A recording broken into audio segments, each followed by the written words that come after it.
ప్రభువునందు ప్రియులకు యేసుక్రీస్తు నామములు శుభములు తెలియజేయుచున్నాం. ఈ దినము హెబ్రోన్ క్యాలెండర్ వాగ్దానము. సర్వకృపానిధియగు దేవుడు మిమ్మను పూర్ణులనుగా చేసి స్థిరపరిచి బలపరచును. 1 పేతురు 5వ అధ్యాయము 10వ చరణంలో దైవజనుడు పేతురు గారి ద్వారా ఈ మాటలు దేవుడు సంఘాలకు తెలియజేస్తూ ఉన్నాడు. ప్రియమైనటువంటి దేవుని ప్రజలారా, దేవుడు మిమ్మల్ని స్థిరపరిచి బలపరిచి పూర్ణులుగా చేయాలని ఇష్టపడుతున్నాడు. మనము స్థిరపరిచి బలపరచబడాలి అంటే మనము క్రీస్తు యేసును బట్టి శ్రమలను అనుభవించే వారంగా ఉండాలి. మన యొక్క జీవితంలో మనం గమనించినప్పుడు విశ్వాస జీవితంలో దేవుడు ఎన్నో శ్రమలను మనకు అనుమతించేవాడుగా ఉంటాడు.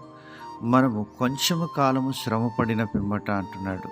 కనుక మనం కొంచెం కాలము శ్రమపడ్డప్పుడు మనం ఆశీర్వాదమైనటువంటి ఆ యొక్క దీవెనను కూడా పొందుకునే వారంగా ఉంటాం.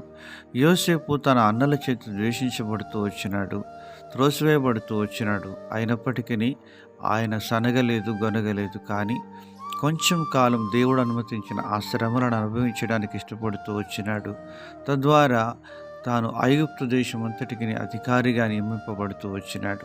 ఇలాగున విశ్వాస జీవితంలో మనకు కూడా దేవుడు ఆయా శ్రమలు అనుమతించినప్పుడు తృణీకరించక మనము దాన్ని స్వీకరించినప్పుడు మనము స్థిరపరచబడి బలపరచబడి పూర్ణులుగా చేస్తుంటున్నాడు.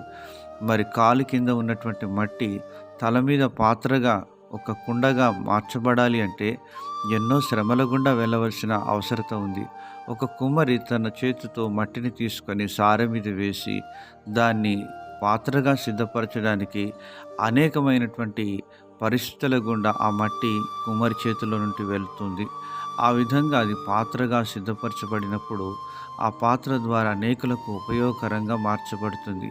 ప్రియమైన స్నేహితుడా, సహోదరి, నీ యొక్క జీవితంలో కూడా దేవుడు అనుమతించే ప్రతి శ్రమ వెనుక ఒక ఉద్దేశం ఉంటున్నదని మర్చిపోవద్దు.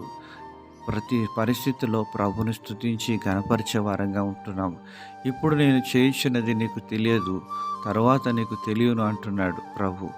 అలాగున మన జీవితంలో దేవుడు అనుమతించే ప్రతి పరిస్థితిని ప్రేమతో స్వీకరించి ఆయన చిత్తానికి మనల్ని మనం అప్పగించుకున్నప్పుడు నీలో ఒక యోసేపును, నీలో ఒక దావీదును, నీలో ఒక రూతును, నీలో ఒక ఎస్తేరును దేవుడు సిద్ధపరిచేవాడుగా ఉంటాడు.